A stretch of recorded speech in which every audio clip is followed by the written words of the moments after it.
Lors de ces derniers mois, j'ai accompagné de nombreux athlètes sur Ultra Trail. Gaëtan, Rémi, Festus, Claire et bien d'autres. Et grâce à leur retour d'expérience pendant la prépa et également leurs courses, ainsi que ma pratique des 10 dernières années, je pense pouvoir dire en toute humilité avoir compris les 3 données essentielles pour réussir en Ultra Trail.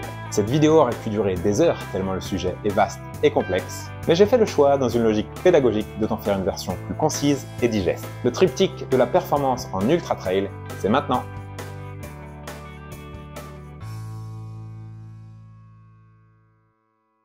Sache que les 3 éléments dont je m'apprête à te parler interagissent en permanence lors de ton Ultra Trail. Et d'ailleurs, il n'y a ni d'ordre chronologique ni hiérarchique. L'aspect musculaire.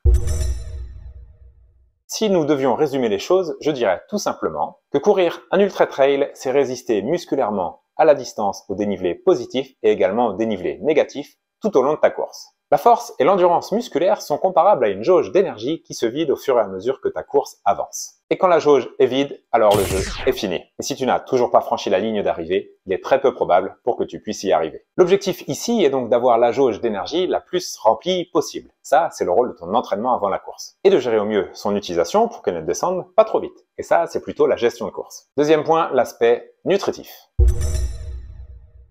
Si nous devions résumer les choses, je dirais que c'est donner tout le carburant nécessaire à ton organisme pour que ce dernier puisse donner son plein potentiel. Lui donner le maximum de glucides, de protéines, de sodium, d'eau qu'il est capable d'assimiler sans jamais mettre en péril le système digestif. Je ne reviens pas dans le détail des choses, j'ai déjà réalisé une vidéo à ce sujet, je te laisse aller la voir si tu souhaites plus d'informations. L'aspect nutritif potentialise l'aspect musculaire. Il va aider ce dernier à maintenir une jauge d'énergie le plus remplie le plus longtemps possible et donc minimiser la diminution de ta jauge d'énergie musculaire. Troisième point, l'aspect mental.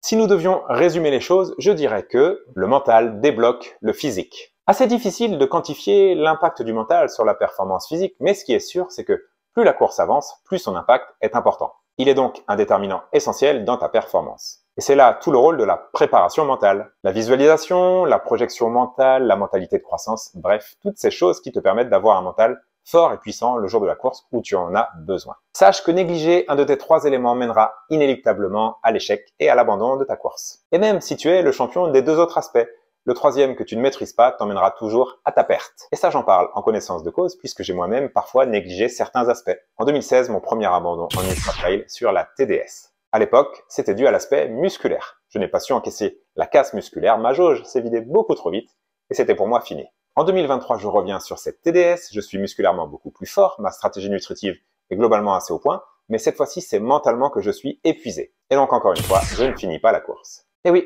2 échecs sur la TDS. C'est donc à toi de maîtriser ce triptyque pour mettre toutes les chances de côté sur ton prochain Ultra Trail. Et si tu souhaites aller plus loin, sache que le lien du coaching est en description. Sache que je me ferai une joie de t'accompagner dans la réussite de tes prochains objectifs. D'ici là, prenez soin de vous et à la prochaine.